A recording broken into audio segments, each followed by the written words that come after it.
Bom, eu vou conversar com ele a respeito de conversas com extraterrestres. Está aqui o livro dele, Fator Extraterrestre, que ele me entregou na mão, correndo assim no aeroporto. Aí eu olhei e disse, não se pode dar um bom papo.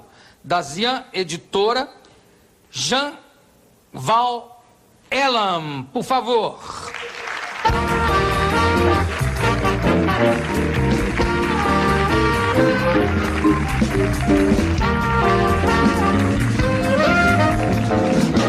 Eu precisava saber o seguinte, porque você viu que eu estava... Foi você mesmo que me entregou o livro? Não tenho a menor ideia quem fez isso. Porque agora que você sentou aqui, eu digo, mas não foi ele que me entregou o livro. Será que foi um extraterrestre? Nesse mundo tudo é possível. Porque a pessoa me entregou deve ter sido assim... alguém que generosamente fez isso. E eu peço até desculpas que não deu nem tempo de eu falar com a pessoa que me entregou. Agora que eu vi que não foi você, porque eu estava correndo para embarcar, não dava para parar. Isso? Hein? Aonde foi? Foi aqui no aeroporto de Congonhas, indo para o Rio de Janeiro, no dia 8 de maio, que foi um sábado. Nada tem a ver com isso. Não tem nada a ver com isso. Mas você é Jean Val Elam. Sim. Ou não aproveitou para vir assim... Que está aqui. Que é o nome, o seu nome mesmo é Rogério de Almeida Freitas. Professor executivo de Natal, nasceu em Natal, em 59. Agora, fala para mim, por quê? Deixa eu mostrar o livro aqui. Por que você botou o nome Jean, que aliás eu já chamei Jan Van Elam, Jan Val Elam, Jean Val Elam, mas como não é o seu nome, tanto faz, né? A gente pode falar do jeito que der. Por que você mudou o nome? Covardia moral. Pura covardia de minha parte. Eu era alguém que pretendia ter um projeto de vida num determinado sentido, e os fatos da vida me levaram para outro. E como eu era, na época, gerente de banco, e comecei a lidar com realidades algo estranhas ao meu senso pessoal, no início eu não queria me envolver com nada disso, terminei me envolvendo, depois percebi que tinha dezenas de livros que eu estava escrevendo. Um belo dia, por circunstâncias outras, lá ia eu publicar, eu digo, com meu nome eu não publico. Eu não sei se o que eu estou escrevendo ou tentando escrever é verdade. Então, se isso aí servir para alguém, pouco importa o nome do autor terreno. Vou lançar com pseudônimo para preservar minha profissão. Mas por que esse pseudônimo? Bem, aí quando eu decidi isso... Você tem a ver com aquele... eram os deuses astronautas, como é o nome? Do Van... Como é? Hein? Eric Van Dijk. Eric... Tá vendo? Tem gente aqui que já acompanhou, que já leu. Eric Von Däniken, não é isso? Isso, nada você sabe qual o Van por causa disso, não? Nada a ver. Não foi, na verdade, ainda ia criar um pseudônimo, e aí começam a acontecer as coisas interessantes. Um amigo espiritual, ou seja, alguém do outro lado da vida, disse, na medida em que você decidiu publicar isso com pseudônimo, nós podemos propor um. Eu digo, olha, para mim tanto faz o nome. Disse, olha, coloca esse aí que tem a ver com questões do passado, e um dia no futuro você vai entender. Isso, estamos aqui em 1996, quando isso ocorreu. E você já entendeu? Acho que sim. O porquê do nome? Sim. Dá para dizer, não? Dá. Na medida em que eu não queria me envolver com nada disso, pois que as notícias que estão sendo veiculadas através desses livros, elas são algo... criam problemas de interpretação, e como eu pretendia preservar a minha profissão a todo custo, o que até hoje pretendo, eu não vivo disso... Você é o quê? Continua como... Não. Eu trabalhei 15 anos na Caixa Econômica, ocupei funções gerenciais, e assim que a Caixa abriu o programa de apoio da emissão voluntária, eu saí, passei a dirigir hotéis, e hoje sou diretor da Federação do Comércio do Rio Grande do Norte, e também dirijo um grupo português aqui no Brasil, no setor de imobiliário. Bom, mas aí, por que você disse que agora eu entendo por que tem esse nome? Com o desenrolar da tentativa de modestamente escrever vários livros, nas madrugadas de minhas vidas, eu só podia escrever de madrugada, eu sempre trabalhei e trabalho durante o dia inteiro, eu fui notando que pouco a pouco, como se arquivos de um outro tipo de mente que a gente tem foram sendo abertos de vidas passadas, e os amigos espirituais ajudando para que eu pudesse fazer alguma coisa. Então, mas me diz o porquê do nome, que eu já estou ficando agoniado aqui. A princípio houve uma certa... Então, se isso aí eu compreendi o porquê desse nome. A princípio houve uma certa... Segundo eles, e depois eu pude perceber por mim mesmo, uma vida em que fui um professor na cidade de Praga, E o primeiro que tinha nome esse era nome? Jean, só isso.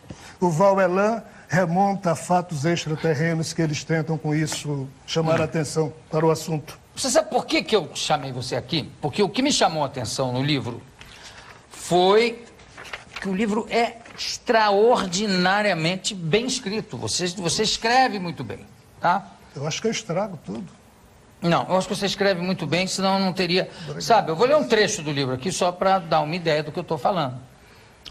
Uma raça planetária que se quer saber ao certo como surgiu, de onde veio, qual o significado da vida, ou mesmo o que a espera, deveria ter um mínimo de prudência ao analisar questões conceituais no campo da filosofia existencial.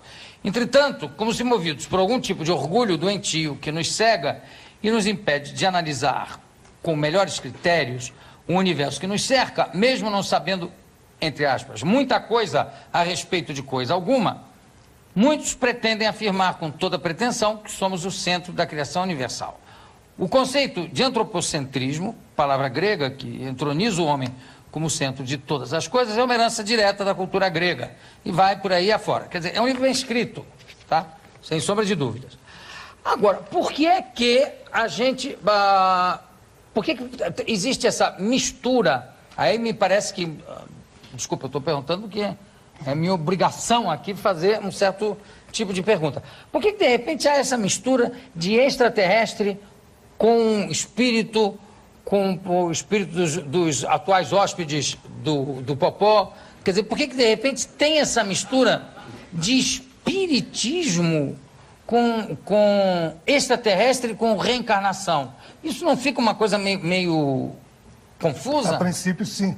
E essa foi uma das minhas preocupações, pois que, na medida em que eu não queria me envolver com nada disso, e na hora em que fui sendo envolvido, de repente, os verdadeiros autores intelectuais das ideias que toscamente tento colocar no papel, se apresentavam como espíritos, os fregueses lá do cemitério do Popó, mas deixavam claro que tinham outros ali que não eram espíritos de pessoas que haviam morrido aqui, e sim espíritos que estavam também encarnados em outros orbes e já com um certo adiantamento tecnológico, se deslocavam até a Terra e se desdobravam, se misturando com os amigos espirituais, na tentativa de ajudar a raça humana em seguir adiante. Mas para que eles faziam isso? Segundo... Porque, se já que não ajudam, ninguém está ajudando nada por enquanto, quer dizer, não há nenhuma manifestação explícita em termos de ajuda. Eu estou aqui de advogado do diabo mesmo.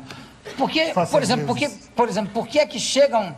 O que é que um disco voador... Eu acredito, eu acho que eu nunca vi, eu adoraria ver, né? Não gostaria que me levassem para um passeio, mas ver... Eu queria ver de dia, para não dizer, é uma luz. Não, queria ver o bichinho todo lá. Mas será que é um tédio tão grande nos outros planetas que eles têm que vir aqui para ir assustar uma pessoa em Sapucaí, pegar uma velhinha lá na orla, para dar um susto nela?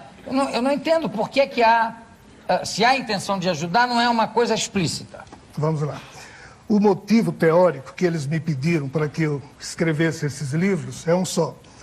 Imagine alguém que na nossa sociedade comete um crime e que, portanto, é obrigado a ficar no penitenciário durante uns bons 50 anos.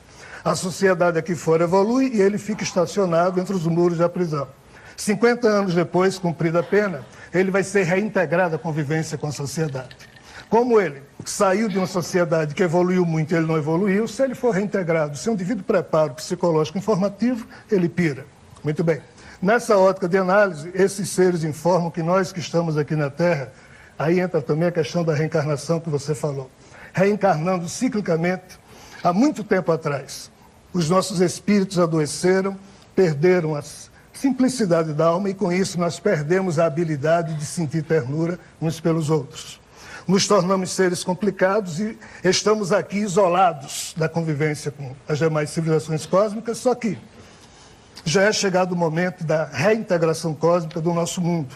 Agora, e por que todas as teorias e todos os livros e tudo que a gente vê sobre outras civilizações extraterrestres, elas são sempre muito mais adiantadas do que a gente? Será que a gente é tão devagar assim? Pela notícia que universo? julgo estar recebendo, há de tudo lá fora. Há seres mais evoluídos e há seres também problemáticos, ou ainda mais que nós. Mas fato é que esse tal momento da reintegração cósmica seria marcado pelo primeiro contato oficial com esses seres. E meu desespero é porque... Mas não teve esse contato ainda. Mas vai ter a qualquer momento. Quando? Esse é meu desespero, porque se eu estivesse escrevendo para dizer, olha, isso vai acontecer sabe-se lá quando, tudo bem. Mas nos livros, e aí está a minha covardia moral, pois que quando eu comecei a editar, eu não queria aparecer. Eu jamais não pretendia aparecer. E tem data? Eles dizem o seguinte, Jô, sabe quando um fruto maduro ainda está preso à árvore, mas já tem outros frutos no chão? A gente sabe que os tempos são chegados porque a qualquer momento aquele fruto se desprenderá da árvore. Porém, não há nenhum cientista terreno ou extraterreno que saiba dizer dia, hora, minuto e segundo em que aquele fruto cairá da árvore. Porém, sabe-se que os tempos são chegados porque ele já está maduro. Mas que fruto é esse? Que fruto seria esse? É um exemplo. Não, eu sei. Mas esse fruto, simbolicamente... Seria a volta de Cristo. A volta de Cristo. Sim, como príncipe da paz, pois que já que estamos isolados dessa convivência com civilizações de fora... Quer dizer, nisso tudo entra a volta do Cristo, quer dizer, não é o primeiro contato não é uma espaçonave que vai chegar. Sim. Só há uma forma de vir lá de fora, ou voando feito um super-homem por sobre as nuvens, ou voando em alguma coisa. Não é que ele necessite disso, dizem eles. Não, poderia ser de novo, podia ser também através de uma concepção, não poderia? Mas segundo o próprio Jesus, quando aqui esteve, ele disse que retornaria na sua forma natural de autoridade celeste, cercado por todas as suas hostes angelicais, para presidir esse momento de reintegração. Mas aí não está se falando, aí você está falando de Apocalipse, está falando de João, né? Sim. Aí ele fala em corpo, no seu corpo, como é que se diz, meu Deus? Hein? Glorificado. No seu corpo glorificado, não é? Isso. O corpo glorificado, claro que não é esse aqui, né? É um corpo, que eu tenho a impressão que é o corpo que os discípulos, quando encontram ele, não reconhecem, depois da ressurreição, né? Isso. Tem o primeiro encontro com discípulos que não o reconhecem, porque ele está inteiramente transformado. A meu ver, parece que o que se insinua ali é que ali já seria o Cristo no seu corpo glorificado, né? Mas isso pressupõe, eu não entendo essa mistura. Não seria bem esse corpo glorificado. Com o disco voador, entende? A mistura é que funde um pouco a minha cabeça. Sim. E de reencarnação também. Desculpa, pelo fato que... De estarmos isolados, isso é um assunto novo para a gente. Então, depois que vários mestres estiveram aqui tentando despertar em nós a percepção de que só há um comportamento que nós podemos e devemos assumir para permitir que a Terra possa ser reintegrada à convivência cósmica, que é a atitude amorosa. E Jesus deu a sua vida por isso, não como uma questão religiosa, mas como uma questão de ousadia, de atitude política, porque, segundo ele, os seres cósmicos minimamente elegantes têm como atitude natural a postura amorosa. Nós adoecemos, perdemos a simplicidade da alma, com isso perdemos a habilidade de sentir ternura uns pelos outros e nos tornamos seres indesejáveis. A gente morre de medo de ET. Na verdade, talvez eles tenham medo da gente. E nós somos os violentos da história. Na verdade, essa violência vem, quer dizer, na plenitude dos tempos. Quando Jesus vem, já é por causa dessa mesma violência, não é isso? Agora, vamos falar um tiquinho de reencarnação ligado a tudo isso. Eu não consigo assimilar nem entender a teoria da reencarnação e, quer dizer, aí não está ligado, não tem nenhuma indicação no Novo Testamento, pelo menos, não há nenhuma indicação de reencarnação, tá certo? Alguns acham que sim, quando Jesus se refere ao fato de que Elias já teria vindo na figura de João Batista, mas como tal não foi reconhecido. Mas quando falam para ele, quando eles vão perguntar para ele, que um diz, quem é você? Quando ele pergunta o que eu sou para vocês, um diz que ele foi, você é a reencarnação de Elias, o outro diz você é... Ele acha a graça até, né? O único que acerta é o Pedro, na simplicidade dele. Mas eu não entendo, inclusive, matematicamente o negócio da reencarnação. Porque se a população do mundo começou pequena e hoje em dia são mais de 6 bilhões de pessoas, onde é que tem alma para ir reencarnando em tudo isso? Não vai faltar alma numa hora? Não faltou alma numa hora? É como se faltasse, né? Mas no início dos tempos, e isso está claro através da doutrina dos anjos decaídos, e essa doutrina é referida pela primeira vez por Enoque, que foi um dos patriarcas bíblicos. Segundo essa teoria, em um tempo imemorial, bilhões, e aqui já acrescento as informações que Júlio está recebendo, que são as que tem nos livros, bilhões de almas contraíram essa doença, e essa doença, entre aspas, a perca da simplicidade da alma, ela é um pouco contagiosa, vamos assim falar, e por isso essas 200 bilhões de almas se isolaram. Só que a Terra, segundo essa percepção, seria envolvida por esferas espirituais onde ficam os fregueses do cemitério lá do Popó, em quantidade muito maior do que os corpos físicos disponíveis, e nós estamos, segundo essas notícias, prisioneiros de um processo de reencarnação que ocorre há mais de 600 mil anos aqui na Terra. Quer dizer que esse processo de reencarnação seria quase como, não como como é que se diz, uma purificação ou como uma elevação, e sim como um castigo? Não, é uma necessidade evolutiva sob essa premissa de análise. E a pessoa sabe que vai reencarnar, lá vou eu reencarnar de novo. Segundo eles, nos mundos mais minimamente melhores posicionados que a Terra, no processo de reencarnação, a nova personalidade consegue acessar os arquivos das vidas passadas. No nosso caso, por termos nos tornado uma raça extremamente primitiva, e a gente acha normal fazer o mal, etc. e tal, mas sabe um bêbado que não consegue atinar com a própria bebedeira, ou um louco que já não percebe a própria loucura?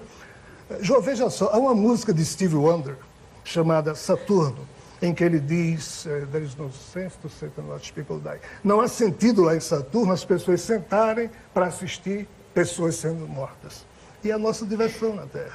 Pois é, mas olha só... Então nós chegamos a um ponto em que dificilmente a gente consegue perceber coisas fora desse condicionamento. Isso é o que eles falam. O que eu acho por exemplo, o que eu acho maravilhoso em Jesus é que, aliás, tem uma poesia, tem um poema do Fernando Pessoa que termina dizendo: e mais do que isto foi Jesus Cristo, que não entendia nada de finanças, nem consta que tivesse biblioteca. Na realidade, o que eu acho maravilhoso no Jesus, ou na ideia do Cristo, é que ele só vem falar o seguinte: olha, vocês se amem.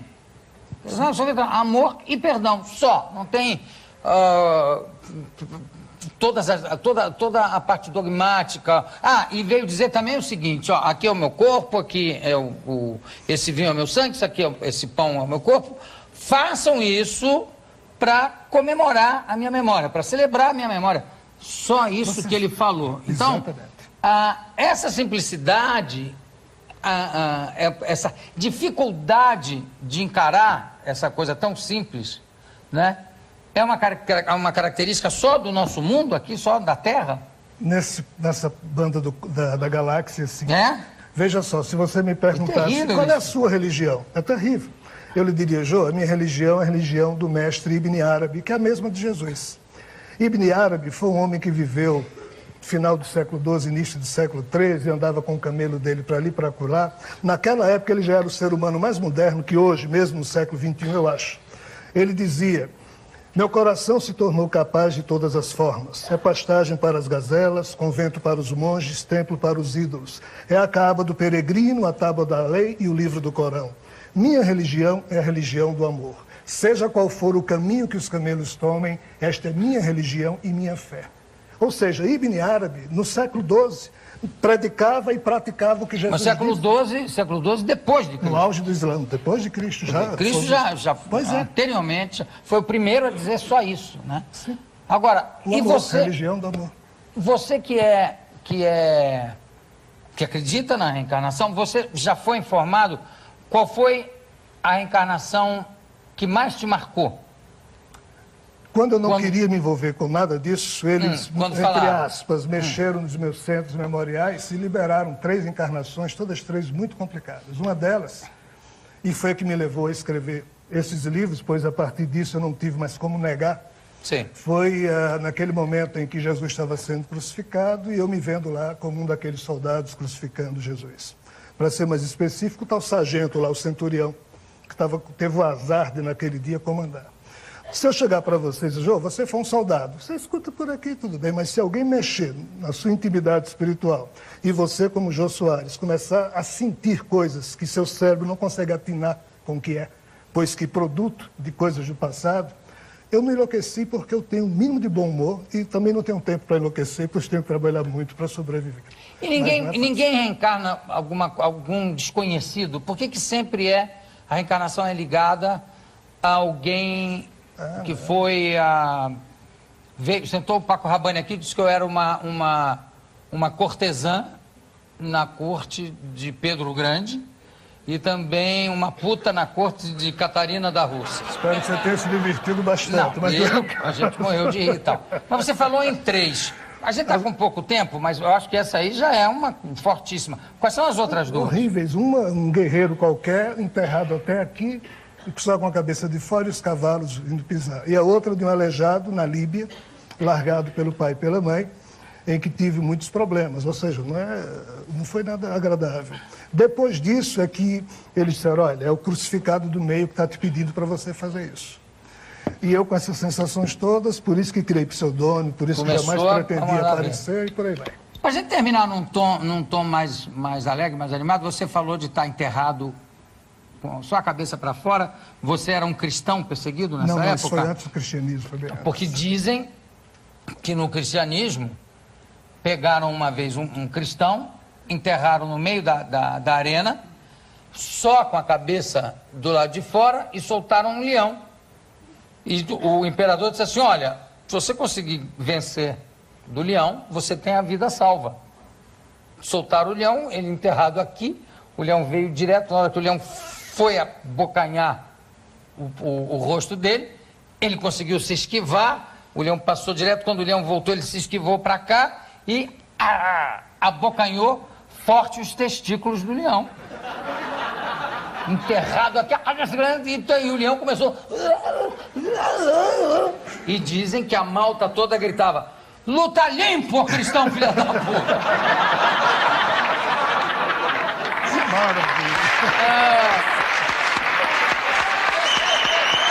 Olha só! Maravilha.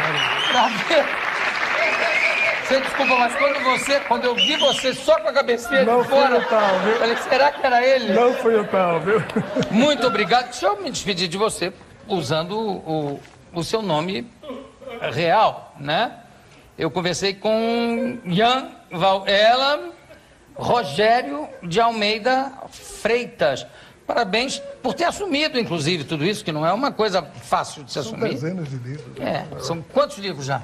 Na verdade, são 10 publicados aqui no Brasil, mas eu tenho bem mais que isso. E fora do Brasil também? Portugal, 2, Inglaterra. Muito bem. Obrigado pela sua presença. Parabéns. Daqui a pouco a gente volta.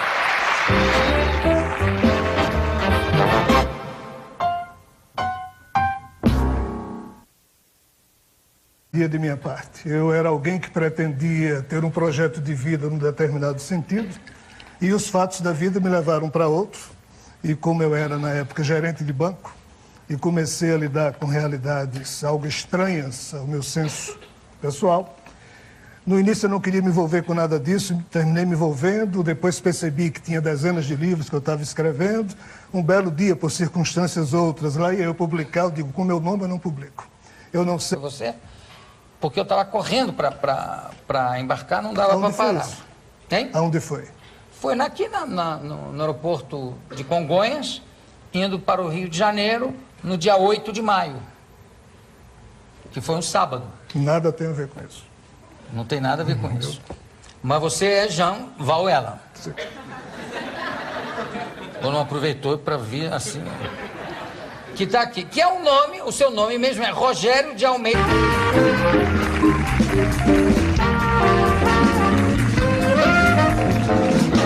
Eu precisava saber o seguinte, porque você viu que eu estava... Foi você mesmo que me entregou o livro? Não tenho a menor ideia quem fez isso. Porque agora que você sentou aqui, eu digo, mas não foi ele que me entregou o livro. Será que foi um extraterrestre? Nesse mundo tudo é possível. Porque a pessoa me Mas entregou deve ter sido assim... alguém que generosamente fez isso. E eu peço até desculpas que não deu nem tempo de eu falar com a pessoa que me entregou. Agora que eu vi que não foi. Da Freitas, professor executivo de Natal, nasceu em Natal em 59. Agora fala pra mim, por quê? Deixa eu mostrar o livro aqui. Por que você botou o nome Jan, que aliás eu já chamei Jan Van Elam, Jan Val Elam, Jan Val Elam. Mas como não é o seu nome, tanto faz, né? A gente pode falar do jeito que der. Por que você mudou o nome? Covardia moral. Pura covardia. Bom, eu vou conversar com ele a respeito de conversas com extraterrestres. Está aqui o livro dele, Fator Extraterrestre, que ele me entregou na mão, correndo assim no aeroporto. Eu olhei e disse, não se pode dar um bom papo. Da Zian Editora, Jean Val Elam, por favor.